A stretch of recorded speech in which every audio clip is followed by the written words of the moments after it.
तो इसमें मैं दोस्तों आप लोग को बूटिंग प्रक्रिया के बारे में पढ़ाऊंगा। ये सबसे ज़्यादा क्वेश्चन पूछा जाता है। तो ऑपरेटिंग सिस्टम की बूटिंग प्रक्रिया क्या है? कंप्यूटर के पावर ऑन होने पर स्वतः संपन्न होने वाली प्रक्रिया बूटिंग कहलाती है।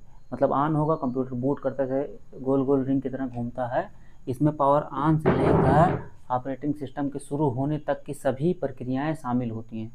ठीक है। तो इसमें क्या होता है, सबसे पहले पावर बटन दबाएंगे, बायोस कंप्लीटेड होगा, ऑपरेटिंग सिस्टम लोड होगा और system configuration is completed. System को चेक करेगा कि सही काम कर रहा है कि नहीं काम कर रहा है। फिर सिस्टम यूटिलाइज आर लोडेड हो जाएगा। ठीक है। फिर यूजर ऑथेंटिकेट। इसमें क्या होता है, कंप्यूटर को बूट करने से आशय कंप्यूटर की मुख्य मेमोरी अर्थात रैम में ऑपरेटिंग सिस्टम को अपलोड करना है। कभी कभी यूजर ऑपरेटिंग सिस्टम को रिबूट करने का निर्देश दिया जाता है, मतलब वो दोबारा कंप्यूटर में ऑपरेटिंग सिस्टम रिलोड करते हैं। तो उसके लिए हम लोग control alt plus delete button दबाते हैं। बूट लोडर प्रोग्राम क्या होता है, जब भी हम कंप्यूटर पर कार्य करते हैं तो सबसे पहले इसे ऑन बटन करते हैं, ऑन करते हैं तो कंप्यूटर ऑन होते हैं, इसमें उपस्थित बूट लोडर प्रोग्राम एक्टिवेट होता है।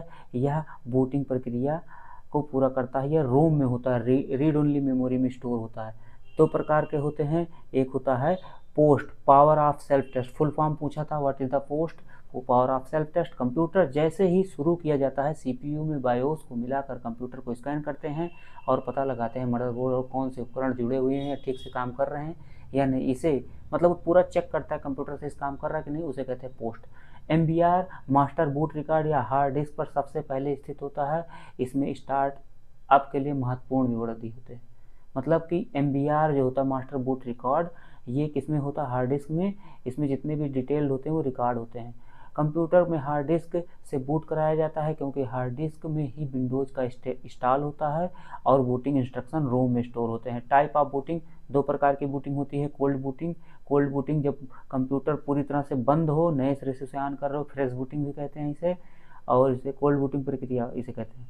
वार्म बूटिंग में क्या होता है, कंप्यूटर से ऑन है तुम, इसमें से कंप्यूटर मेरा ऑन है, मैं इसे दोबारा कंट्रोल आल्ट डिलीट करके रीस्टार्ट कर दूं, इसे वार्म बूटिंग करते हैं। वार्म बूटिंग कब कराया जाता है? कभी कभी कंप्यूटर ऑन कंडीशन रहते हुए इनिशियल स्टेज में दोबारा बूट किया जाता है। टाइम शेयरिंग ऑपरेटिंग सिस्टम के बारे में बाद में पढ़ेंगे।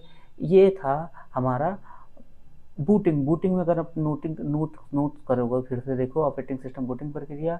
सबसे पहले क्रम पूछा जाता है, power on, BIOS completed, OS loaded, system configuration a completed, और फिर system utilization loaded, user authentication. उसके बाद फिर boot loader program, POST, MBR और type of booting, cold booting, warm booting. POST का मतलब होता है पूरा चेक करना और एमबीआर का मतलब होता है रिकॉर्ड करना। तो बस यही इतनी चीज़ें इसकी थी। तो बस आगे जो है नया कोई इन्फॉर्मेशन आता